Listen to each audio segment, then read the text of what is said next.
This is the Super Sports Schools podcast, bringing you stories of our future stars, powered by Spur Steak Ranchers. 1, 2, 3, go!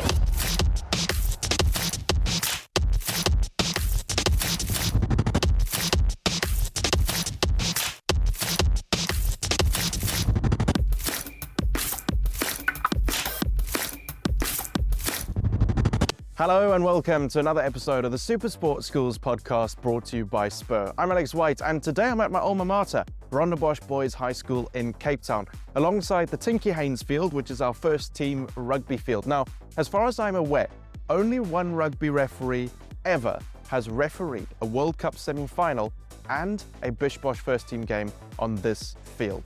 That referee is Aimee Barrett-Theron. She's my guest today for our first episode this Women's Month, where we're going to be focusing on women's and girls sport.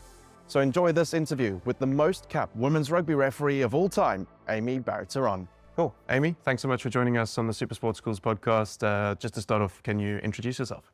Thanks, Alice. I am Aimee Barrett-Theron, a professional rugby referee. Awesome. Obviously, we've been trying for a while to get you on the podcast. It's great to have you finally, and it's our Women's Month season of episodes where we're focusing on girls' women's sport. And I think what a lot of people might not know about you is that before you refereed, you actually played rugby. So I think to go back all the way to the start, when did the rugby journey actually start for you? So for me, growing up, 95 World Cup in South Africa, massive. And I was like, rugby, that is my sport, that's what I'm going to play. Obviously, way back then, not much rugby happening for girls in school. So I started with touch rugby, which quickly progressed into 7s, 15s. And yeah, before I knew it, I was wearing the green and gold and traveling the world. So amazing to start and be able to understand players from their point of view. I think that definitely helps as a referee, that you've been there, that you've played. What positions did you play? Fly half fullback, anywhere in the back line. I think fly half especially gives you a really good referee point of view, looking back at it now, but I just really enjoyed the passing, the kicking, the seeing the space, the attacking, scoring side of rugby. Any inspirations you looked up to from a playing point of view? Big fan, I'm probably showing my age now, Andre Jabeur, and Percy Montgomery and a couple of the guys from that era. Anyone looking up into space, attacking, scoring tries, loved it. Yeah, absolutely. And then what would you say would be some of the highlights of your playing career before we get on to the refereeing, the different levels that you represented South Africa? I'd have to say the Sevens World Cup in 2009. So we made it into the semi-finals, and yeah, we'd pretty much been written off by most teams because we weren't professional. We hadn't played that much, and we found ourselves in the semi-final against Australia, and we narrowly lost. And then that following year, probably going into the 2010 15s World Cup as well, just to be at that stage and see so many other women's rugby players that love the game as much as I do. There would definitely be highlights of my playing. And then when did the sort of playing career stop and the refereeing career begin, and how did that come about? Yeah, that gets a little bit complicated. So I got a rugby bursary to Stellenbosch and was very fortunate enough to study and play at the same time. And then it's kind of got to a more serious part of my academic career, getting into my honours, doing my masters, where I had to make a bit more of a decision between playing, and it was still amateur at the time. They were trying to turn it professional, but it really wasn't anywhere close to the level that it needed to be to take me away from doing my honours and masters under a bursary. So yeah, by 2013, I made the decision, hang up the boots. It didn't last long because I picked up the whistle in 2014. And put the boots back on. Yeah. Crossed over to the dark side, as many people would say. And that was that. I just couldn't keep myself away from rugby. So it was all about still being involved in the game and being as close to it as is literally possible, being inside the game. Was there anybody who sort of suggested going into refereeing? Because I know some of the stories I've heard of players who become referees, it was somebody who told them, no, you should give this a try. Or was it just you wanted to be involved and this was like the way you were going to do it? Yeah, probably from a playing perspective, I always thought it was really important to understand the laws and, how I could better my abilities on the field by understanding the laws and get that edge across my opponents. So always quite a drive to get a bit more in depth with the game. And then along the way, just a couple of people that thought, hey, would you ever pick up the whistle? Would you ever consider reffing? And definitely at that time, there weren't many female referees. I know Rusty Wenger was one of the boys who got me. I remember Dubai Sevens walking off one of our matches, and he said, "Hey, come join me, come referee." And I was like, I've just played in Main Stadium. That was pretty amazing for me. Nwangile, JD, one of my colleagues now, it's amazing to be a part of. He was at the Stellenbosch Ref Academy while I was studying, and he also kind of had a word. But yeah, quite a couple of people along the journey had put it in my mind. But for me, it was just a way to get back on the field. You do get the best seat in the house. Sometimes the most dangerous seat in the house, but the best in the house. And that was that for me. Then it started picking up I think if you started 2014 to now, about 10 years, done quite a lot in those 10 years. 2021 World Cup played in 2022, semi-final, Canada, England, and then AR for the final, England, New Zealand.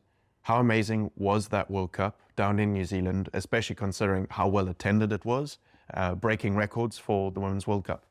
Yeah, it's just so good for the women's game. And because I'd been a part of it, I started playing rugby in 2005 and kind of had seen how small it was at that stage. Then played 2010, then ref 2017. I was like, okay, it's pretty awesome. But it was in Ireland and it was small stadiums. And yes, we sold out the small stadiums, but it was a really much smaller capacity. And then to go into 2021 was just incredible. I remember running out even from the opening game, New Zealand, Australia, such a big rivalry between the two teams, and just running out to that, it was nearly 40,000 people, if not more than 40,000 people in the stadium. And I just thought, like, oh my gosh, like, how far has women's rugby come? This is amazing. People are here to say support, celebrate their athletes. And we just so lucky as referees that we get to be a part of that. I seem to remember that opening match, I think, broke the record before the final. I think then broke the record again. So it really was an awesome World Cup. Would you say that one of those matches is sort of a highlight match for you, or like other referees, do you not really have a highlight match or a great moment that you remember and would say this was the best moment so far?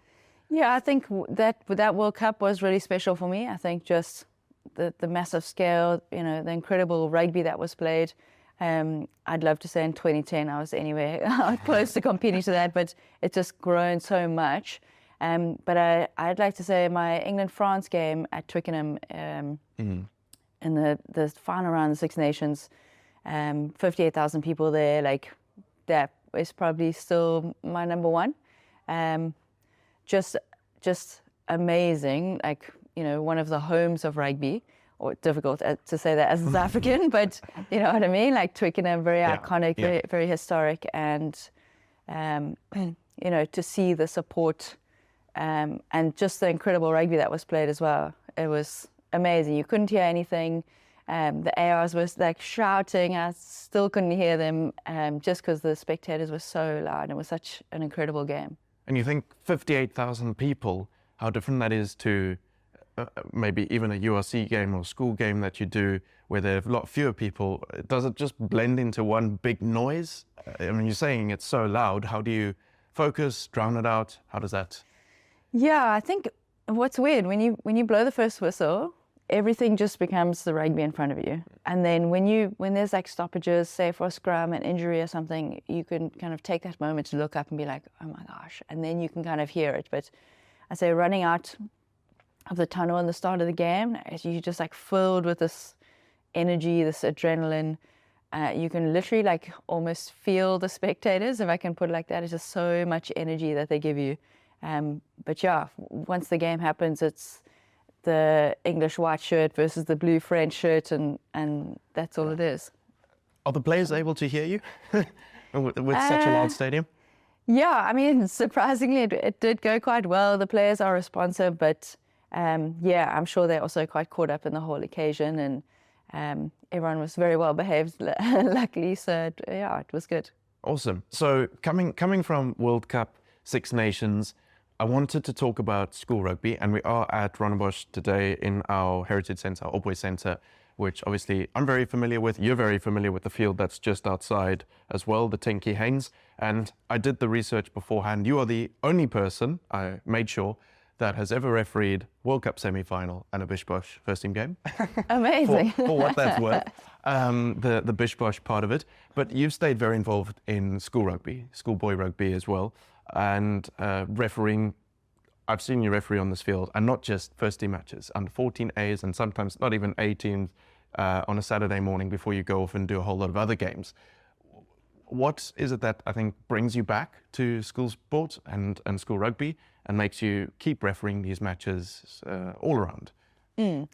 Schoolboy rugby, it's so pure. It's like the purest form of rugby. The boys just want to play and they just want to win. You know, they're representing their school badge. I love that the boys are on the side. They're so close to the field. Yeah, obviously you can hear everything they say, but it's just such a different atmosphere compared to, say, a Currie Cup, a URC, an international. And I love just, say, coming back to the roots of it and remembering, like, actually, this is why I do it. These boys are here to play. I'm here to help them, you know, to try to contribute to a good game. And yeah, it's always very special. So if I do have an off weekend or if I have a morning off, it's amazing to come down. I know it was my second game ever that I refereed. It was Rondebosch Bishops under 15B on one of the top fields up there, and had no idea what I was doing. But I just remember thinking, like, wow, like the intensity of a schoolboy match, never mind, you know, under 15, never mind it being the B side, was incredible. And it really challenged me, like, no, I need to be better because, you know, the players deserve better. And like you say, they just want to play, they want to have fun, and definitely they want to win. The crowd can be quite intense. I think sometimes compared to a crowd at an international match, like you say, 58,000 people sort of all just blurs together. But here, everyone's right next to the field. You can hear everything. Yeah. Yeah, and I've certainly heard a wide variety of things. But probably the further I've gotten in my refereeing career, the more comfortable and confident I am to kind of smile and actually like enjoy the chirp, or you know, that was really creative, or you know, it's all part of the game, and I'm very confident in my abilities that I know I can kind of sweep that to the side. I mean, it doesn't make it easy, but that's probably more on the senior levels where it gets a bit more personal. And then also school rugby, sometimes you won't even have assistant referees. You've got a player even from each team just running touch for you. No TMOs to speak of. I mean, sometimes that can make it a bit more enjoyable, less to worry about. But also there's a little bit more stress when it gets to that goal line. And where's the ball? Is it over the line? And especially with games that are being streamed, where everyone at home can see what's happened, but you might not be able to. Yeah, it's incredible how much you need your team, your assistant referees, your TMO, and just every time I come back, I'm just reminded of how grateful I am for the extra eyes in my role. But that's also a great part of the schoolboy game is, hey guys, I'm the ref, sorry guys, I didn't see it. And you know, they're like, well, okay, that's fair, and and it's all part of it. So obviously we go out to do the best job we can, but yeah, you have to work a little bit harder to see a bit more in comparison to a TV game where you've got the assistant referee in your ear. Yeah, 100%. I want to take you to one of the Bish Bosh games that you refereed, I think, maybe not this year, last year or the year before, which was at the Piley Reese at Bishops. And I think Rondebosch went down 3 tries down quite quickly, and I remember thinking, oh, this is not looking good for us. And then to score 3 tries and 1 right at the end to win.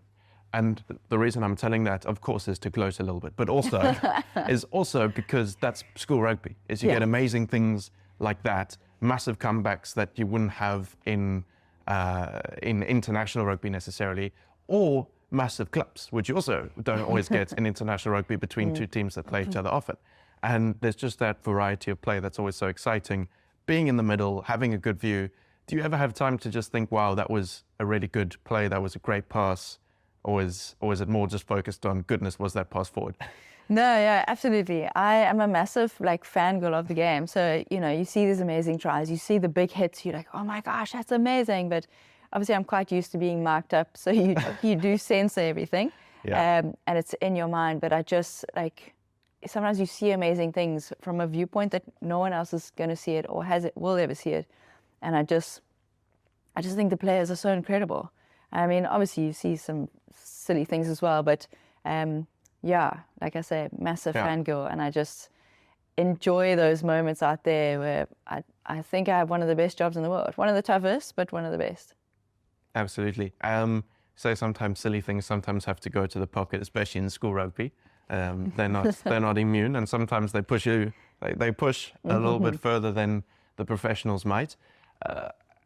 If we talk about school rugby in general, because you haven't just, I mean, I'm going on about Bish Bosch because we're here at Rondebosch, and that's where I think I first saw you referee. But also this year you were up at the Midlands, the big social event of the Midlands, Michael House Hilton, that first team match, and there was some awesome rugby played there as well. How special was that to do a match outside of your home province, but I think the province where you actually...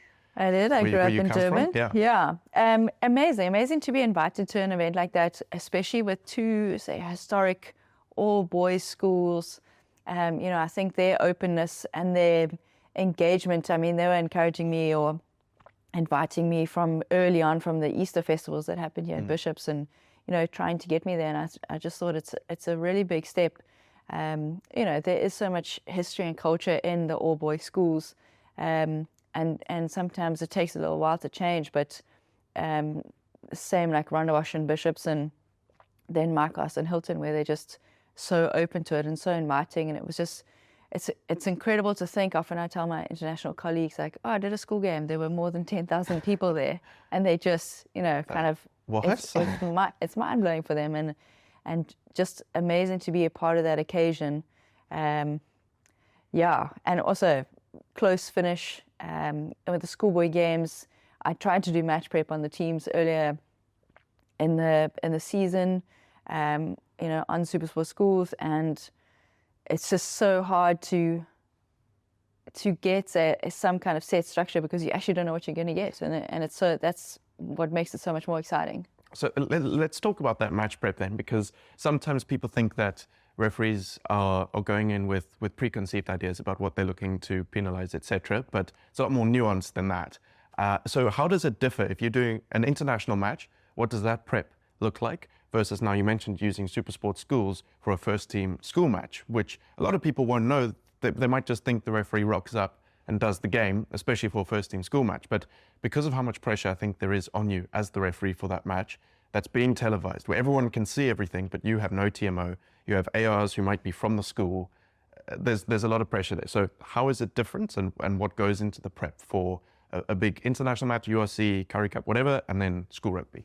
Yeah, I think firstly, a lot of people are surprised when I say I'm a fully professional rugby referee, and they're like, you only work for 80 minutes on a Saturday. And I'm like, wow, it's so intense. And there's so, from the Monday, we start prepping.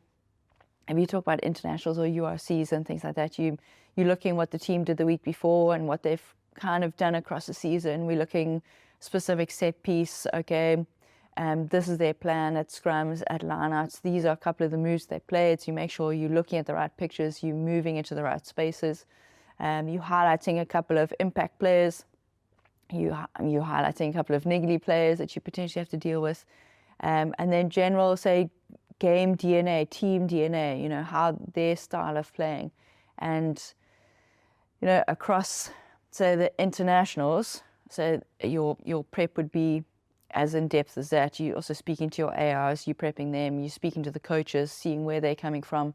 Where schoolboy, you might not get as in-depth as that. But as far as the actual game analysis, very similar. Looking at the trends, looking at who's a strong runner, who's a big tackler, who's maybe playing into the grey area of the law. Do they like to run it? Do they like to keep it close? I think it's important that you have a bit of a picture of the teams going in, but at the same time, not making it into preconceived ideas, because in the game of rugby, anything can happen. So you have to go in. I know my reffing foundation. I know my checklists and my styles and how I'm going to ref, where I'm going to put myself, and then you ref what's in front of you. 100%. I think what you mentioned from it about knowing where to be as well. If a team has a move that they do all the time, it's useful for you to know where to be. And also, I think for someone like me, if there's a specific move, if I've seen it before, I'm not seeing it maybe for the first time, panicking and blowing it up for something that shouldn't be. Yeah. Because a lot of the time, at lineouts especially, there can be really intricate things happening, and there are a whole lot of laws about the lineout that you need to know what's happened. Was that okay? Was it not? And having seen it before, you sort of know, okay, it's actually fine. I know if they do this that I'm not going to panic. I don't think you're panicking too often, but someone like me definitely sometimes worried that I haven't seen something. Was that okay? But it is good, I think, that you mentioned that you actually do put in the prep for a schoolboy match, which I think a lot of people will probably be quite surprised about. And you mentioned super sports school, so obviously that's something in the last couple of years that I imagine has made it a little bit easier to prep for those school matches, while also making it harder to actually ref them. Yeah, and it's so good. It's so good, like, for friends and family and general spectators to just appreciate schoolboy rugby across the country and be able to watch it online. Certainly helps us as referees. But I can imagine it probably brings a bit more of a pressure to the players, so that the team, and from what I've seen, I think it really increases the rugby skills, ability, because they are performing now on a slightly bigger stage. Awesome. We are going to talk a bit about refereeing and getting into it and encouraging the next generation of referees. But before we do that, we have our first game. The more or less game, where you simply have to tell me, I'm going to give you some sort of comparison, and you'll hear if it's more or less, something like that. You'll just have to tell me. I think it makes sense once we get into it. So we'll start with the first one. Branko de Preer retired as the most capped blitzbok of all time, but did he have more or fewer than 400 caps? That is a tough one. I would go with more. Yeah, correct. More, 431. Gold medalist at the 2014 Commonwealth Games as well. Legend. But yeah, 431, obviously for sevens. You can do over 400 games. If that was 415s, that would be insane. But yeah, Branko de Preer, most capped blitzbok of all time. Then number 2. Considering both the Tri-Nations and the current Rugby Championship, the Springboks have won the wooden spoon the greatest number of times. But is it more or fewer than 12 times? I'd like to say fewer. Yeah, it's not much better. It's 11. So yeah, I think when it was the Tri-Nations, there were quite a few wooden spoons in there. And only a couple wins. I think 2019 was the last time we won it, so hopefully this year. Next up, that's 2 from 2 though. Wayne Barnes retired as the most capped international rugby referee ever, but did he have more or fewer than 110 caps? I actually saw his stat. I'm going to go with more. Yep. Do you have any idea how much more? I don't know, 117 sticks in my head, but numbers, no, I have no idea. It's only just more, 111. Okay. So he retired on Nelson. Hopefully he's not a cricketer or cricket fan. Gerda Steyn is one of South Africa's greatest athletes.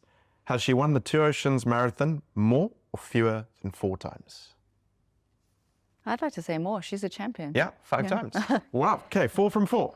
Will it be 100%? Number 5. All coaches and referees in South Africa are required to be BoxSmart certified. But how many versions of the course have there been? More or fewer than 5? Oh, that's a tough one, and I've actually presented on a few of them. More, no, I want to say less than 5, but go less than 5. More. 8. Oh, geez. We're on the 8th iteration at the moment. Yeah, there we go. 4 from 5. That's very good. Well done. Bringing you the sport you care about the most. This is the Super Sports Schools Podcast.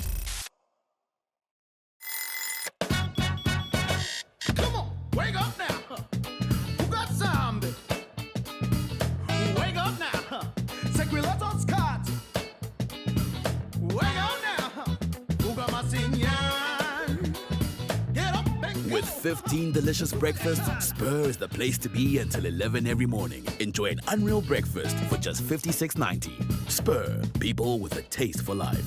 Wake up now! Come on! Yeah! Bringing you the sport you care about the most, this is the Super Sports Schools Podcast. We're going to talk about refereeing, I think, for people who watch rugby at home, whether they're in school, whether they're out of school, to try and encourage the next generation of referees. And I think specifically in schools, it is a good place to start. It's where I started. I remember the first time I met you running touch on this very field for, I'm sure, an under 14 A game or something like that. And then also when a touring side came down and it was a second team as well.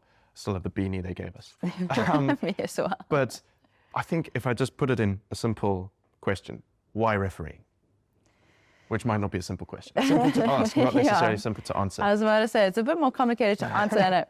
But I want to put it in the way that, like, from a personal experience, for me to run onto the field and take control of 30 players, often men, it was just a massive challenge for me as an individual to be stronger, to back myself, to be more confident, to challenge myself to be better, learn more about this incredible game of rugby. So I took it quite personally on myself. And then if you look at it, we all human beings at the end of the day. And I think once we change the mindset of people in general, and that's why I loved, doing things like this and speaking to people, like, I'm a human being doing the best job I can do. And I think once people have that mindset about the refereeing, or a referee, they're human beings, they're doing the best they can do, then it becomes a bit more of a positive job. I definitely sell it in the way that it's you get the best in the house. And say, as any kind of rugby fan, it's so special to be on the rugby field, that close to the action. You're making split-second decisions, but that's the challenge even more, So I do hope that people can, or people want to get involved in a way that, you can serve the game. Because I know rugby changed my life, Like, I grew up in Durban. I wasn't able to go to varsity initially. I managed to get a rugby bursary, traveled the world. I'm now fully contracted as a rugby referee, and it's just a way for me to serve back to the game that gave me so much, Absolutely. I think when I sort of started, the big parts for me were, like you say, the best seat in the house. I think also the community is amazing. Because, like I mentioned earlier, I've still got that beanie. That was a touring side, came to play Rondebosch second team from the UK somewhere.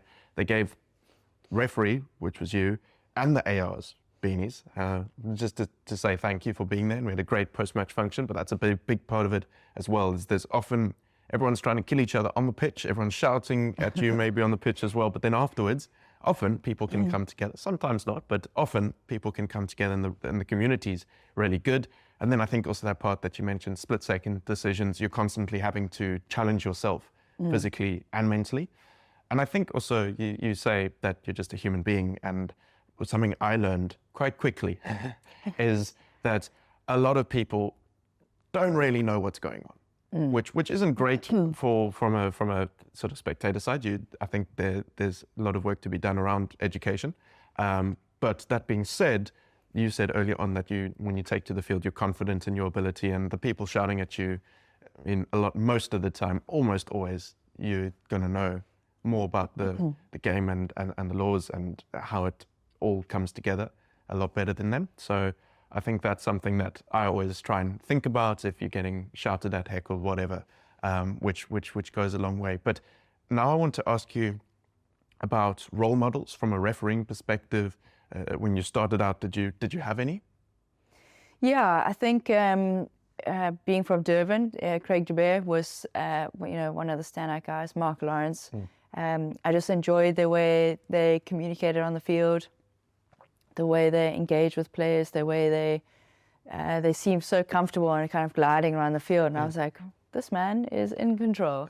And just always noticed the ref, appreciated the ref. And so moving into the women's game, I remember watching Aimee Barrett referee the women's World Cup final in 2014, and I'd literally just started, and I remember thinking, if that Aimee can do it, this Aimee can do it. So, you know, she is actually involved in World Rugby structures. I got the opportunity to ref alongside her in the 7 series and some international tests, and yeah, you know, now she's the talent ID role in World Rugby, and it's incredible that our worlds have connected. That's amazing. And I love that you brought up Craig Jabber, because I'm going to ask you another question, but to get to it, I'm going to tell a little bit of my story. Every now and then I'm asked sort of why would I go into refereeing, because I mean, I played at best B-team rugby in grade 7, and I stopped playing rugby after grade 7, far more into cross country and running. So it wasn't my thing, but sort of post starting refereeing, I've had to think about it, gone back, the 2011 World Cup. Back then, the most interest I had in rugby was watching the Springboks sometimes, and it was very superficial. I could maybe name Brian Abana, and that was it. And now I'm completely obsessed. So somewhere along the way, something happened. And I remember now, and it has stuck with me, so clearly it was impactful, watching some game that Craig Jabber was refereeing. And I was barely watching. My dad was watching it, actually. And I remember hearing Craig speak, and I thought, he sounds South African. So I asked my dad, and my dad said, yeah, he's a South African referee. He's Craig Jabber, and he's the best referee in the world. And I remember thinking about that, and he was also quite young. I think he was the youngest referee to referee a World Cup final that year in New Zealand, when New Zealand played France. And now when I think back, that was sort of the time when it started, when I was thinking, well, there's a guy who looks like me, sounds like me, comes from my country, and he's refereeing on the biggest stage in the world. I've like sort of run touch every now and then for my under-13 team that plays before me. Not very official or anything, you sort of just trying to hold people back as you run down the sideline. But I thought this is something that could actually happen, and now it's something that I do. So that's where it started for me. But for men, we've had role models for a long time that are in the public eye all the time. And obviously when you started, less role models for you in the women's game, but now you are a role model to so many. How does that make you firstly feel? And then also, what do you think are sort of the important impacts that it's having on the women's game and young girls around the country who now see that they can be a referee at the highest level? Yeah, I think firstly, it's strange in a way, because my normal personality is I'm quite happy to fly under the radar, chill at the back, just, you know, let life happen in front of me, and I don't make too much noise about it. And I started to realize pretty soon in my reffing career, actually it's important that I speak up and I stand up for women in the sport. I think initially when I got involved with rugby, I didn't see gender at all. I just thought, what a great sport, let's go play it. And then kind of the world around me separated into a man's sport and not a woman's sport. And I'm very determined, very stubborn. It's probably an accurate word to use. And, you know, people told me no, so I made sure that it was a yes. And I think in that role, and probably the same as refereeing, especially in the early days, and we're still probably shaking it off now, where it's just, you know, female referees have a different experience. And I've seen my role and the impact it has on, say, pretty much every game I go to. There's always someone that either speaks to me or mentions, oh, now their daughter's playing, or, you know, they speak to me as just another rugby person, which I love. So I've definitely seen a change in, say, the mindset of women in rugby, and I hope that my role has allowed other women to realize that it's possible. And it's not just possible to tick a box, it's actually possible and thriving in it, not just surviving. So thriving, mentioning thriving, at the Olympic Games we've seen our 66,000 people watching the women's sevens across all the days that it took place, which is a new world record for women's rugby and for sevens as well, which shows that it is thriving, that there's massive interest there. And I think also an example I can give that very much links directly to your first-hand experience I've had. When you join Western Province Rugby, they try and get you to do a World Rugby Level 1 course, which they run every now and then. and that's very much a basics in rugby and law, and just getting a good basic understanding of the game, and World Rugby administers it. And I was doing it, I think somewhere Stellenbosch, and there were a couple students doing it because they had to for their sports science degrees. But then there was also a girl who had got herself on a taxi all the way from Cape Town to Stellenbosch, and she was there, and she was there because she wants to become a referee.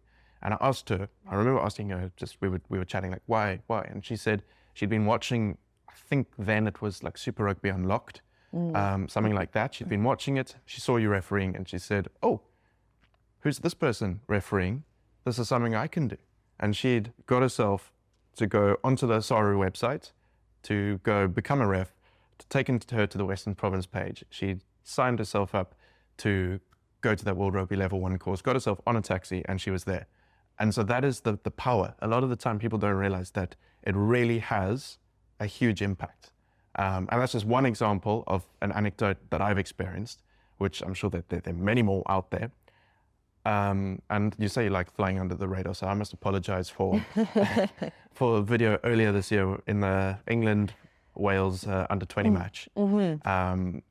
So to talk about communication, I think it's a nice segue into that.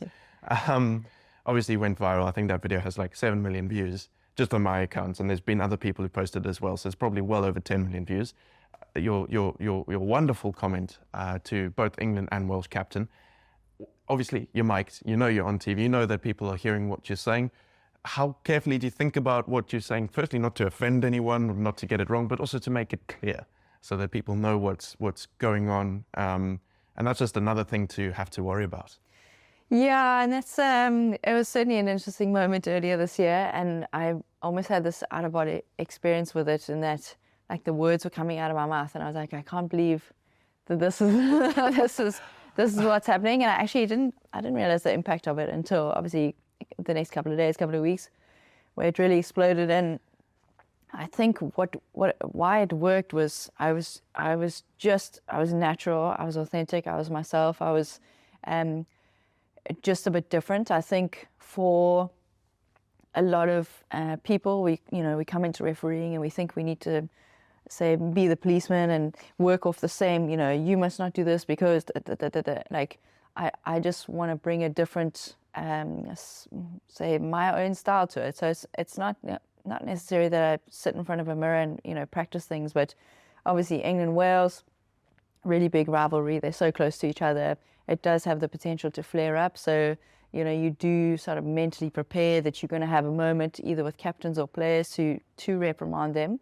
But what comes out is how I am, like, and how I'm feeling in the field, and it's completely natural. So, yeah, I mean, for the most part, it's been a really positive experience. But I am, comparisons to Nigel Owens and things like that are amazing because he's a legend. But I also I wanted to be Aimee, and that's how Aimee refs, and I always make sure that I'm still respectful towards players. Because I think, they're out there doing the best they can as well. Brilliant. I'm not mad, I'm just disappointed. It's a wonderful line. And I think what was also struck me is that the comments on at least the video on my account were overwhelmingly positive. And that video's viewership, I think, was on my account 60 or 70% women. And the comments there were so positive, and so many people, I think also, it might be their first time they're seeing any clip of rugby. And it's such a cool way to bring people in. I think what is the biggest sort of, I wouldn't say burden, but the biggest stepping stone or the biggest block to people maybe taking up the whistle is the fear of the abuse online and otherwise. We saw World Cup final, the level of abuse there. We've seen, or I was at Bloemfontein, where Holly became the first woman to referee the Springboks. And while actually quite interestingly, in the immediate area of the crowd where I was, it was largely, she's just another referee. There were some things that weren't great, but I think when change happens, that's to be expected. What would you say to anybody who's thinking of taking up the whistle, or who's refereeing school rugby in South Africa at a grassroots level, club rugby, who's in school or just out of school. How do you deal with it, and what do you think is the best way to manage it, the abuse that comes on the field and off it? I think the first thing for me is I love reffing, and I want to go as far as I can with reffing. So, those are just like the side shows you have to deal with. Mm-hmm. So if you are in it for the right reasons, as far as wanting to serve the game, wanting to experience the game at different levels, different parts of the world, then there's not too much that's going to stop me. I was, of course, a little bit older than, say, leaving school and wanting to pick up the whistle. So I want to encourage people. It's a great way to not improve as a person, but to be more confident, to develop, your resilience, to, take on challenges that actually this is going to be really tough right now, but you're going to come out the other side, and yeah, you're a part of this amazing experience as a rugby referee. So a lot of people say, just don't listen. Like, it's impossible to switch your ears off. So I want to be real with those people. Say, you will get that, but I don't have the time to walk to every person in the stands to say, actually, I've passed the fitness test, I've done all this match prep, I've reffed this many international games, kind of to prove myself. I don't have that time or that energy, but I know for me, I'm good enough, and I'm good enough to be here, and I'm not going to be perfect, and that's completely okay. The game doesn't need a perfect referee, because the people didn't come to watch you, they came to watch the players. So, if you find every infringement that might be perfect according to law, people are going to be really disappointed, because the game actually doesn't need it. 60 penalties and not much ball in playtime. I sometimes wish that I could give someone, the people who shout along the sides of the field, just a law exam right then and there. Let's see how you do. It can be tough, but I think that's good advice. Lastly, what is the process in South Africa? If anybody has watched this, and I hope so, feels inspired to take up the whistle, what is the process? What should you do if you're interested? I think the first thing is to get in touch with your local union, your local society, and sign up with them. And, even if you're in school, start to run touch for your school games. The refs that come to your school, then have a conversation with them, ask them questions. How did they do it? I think everyone's path is slightly different, but you do have to, say, tick the boxes as far as be a part of a union, be a part of a school union if you're in school, and do the online law exams. There's so many resources available online that can really give you that step up, that by the time you actually step onto the field, you have a pretty solid base. And from there, it's really just about being selected for the next level, being seen by the right people in the right place, and you do get selected for your hard work and your abilities. I do think running touch, ARing to start out, is a great way of doing it, because there's a lot less for you to worry about, especially if you're not an AR, if you're just running touch, you're just there to say if the ball is in or out, if it goes over the post or not, if it's a goal or not. And that's how I started. And for about a year, I didn't referee a game, but I did that, and I would do it quite often for the first team, and then I got to see close how a referee was managing a game, what they would let go, what they would blow, that sort of thing. And then also along the way, learning the laws, and for some reason I became obsessed. I still don't quite know how that happened, but completely obsessed, which certainly helps, being completely obsessed with them, because then I at least know when something weird happens, there's a good chance I know what is supposed to happen. But yeah, I think that's great to contact your local union. I also know that SA Rugby have a sort of a resource where it has links to all the different provincial unions, etc. So it's easy for people to find that. And then, just to end off before we go to the quiz, where would you like to see women's rugby and refereeing in South Africa in, let's maybe go to the next Olympics, the next World Cup, the next sort of 4 or 5 years? I'd love for us as a country to have a really solid, strong group of female referees that ref the women's competitions, but are filtered into the men's competitions, and we really just treat it as referees.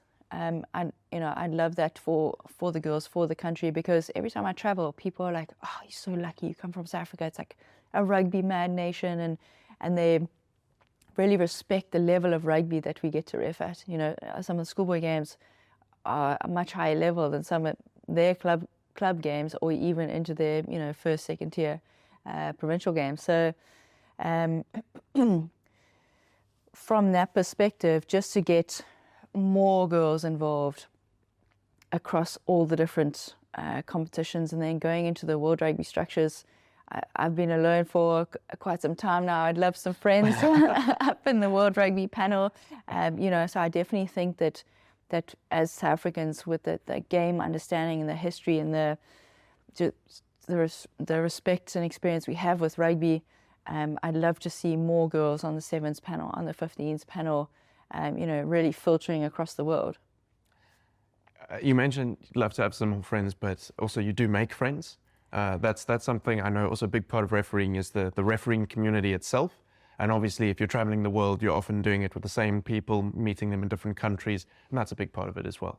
Yeah, amazing, and also so special to have my friend Holly to, you know, to ref the Springboks and to just do incredible things, open people's eyes, and yeah, we're reffing at the top level and just enjoying it. So I know that I can confidently travel to almost any country in the world and pick up the phone and meet a ref friend, and they take you in like family, and you spend time with them, and you experience the country in their own way, as opposed to, you know, the same hotel room, same gym, same field, and it can really just feel like a copy-paste scenario, but actually you get really, you have a really special experience when you travel with, and you have so many friends around. Well, if I wasn't doing it already, I'd be signing up. Thank you. We're going to go into the quiz now. I think you've obviously given us a great overview of everything, the career, what it's like to referee at the highest level, and then school rugby as well, and why you're still involved in that. So I hope there are people watching who are going to take that and be inspired to take up the whistle or keep at it if they already have, and then maybe just to play rugby also if they haven't thought about it, or maybe they've thought about it and haven't done it yet. But time for the quiz now. 60 seconds to answer as many questions correctly as you can. If you don't know an answer, just say pass. We'll go to the next one. And yep, the highest score at the moment on the leaderboard is 8. So the average has been around 4 or 5 this season.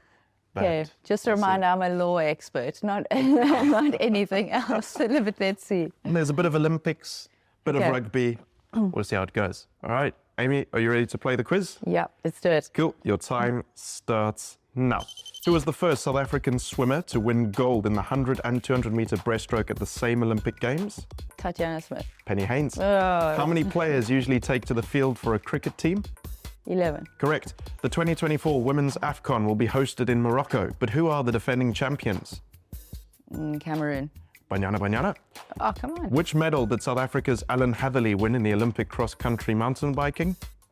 Pass. Bronze. How long in meters is an Olympic athletics track? 400. Correct. In which South African city would you find Soccer City? Joburg. Yep. In sevens, when the ball is kicked directly into touch at a kickoff, what is awarded? Free kick. Correct. Which nation won the 2023 Netball World Cup? Australia. Correct. In what sport has South Africa won the most Olympic medals overall? Track and field. Yep, correct. True or false? SA hockey Olympian Kayla Swartz's brother is Wade van Niekerk and her cousin is Cheslin Colby? True. Yep, that's correct. 7. Onto the leaderboard. Second We'll highest take score that. of the season. I will take that. So Matt that's Pierce, I can fantastic. imagine, would have done very well. Yeah, cool.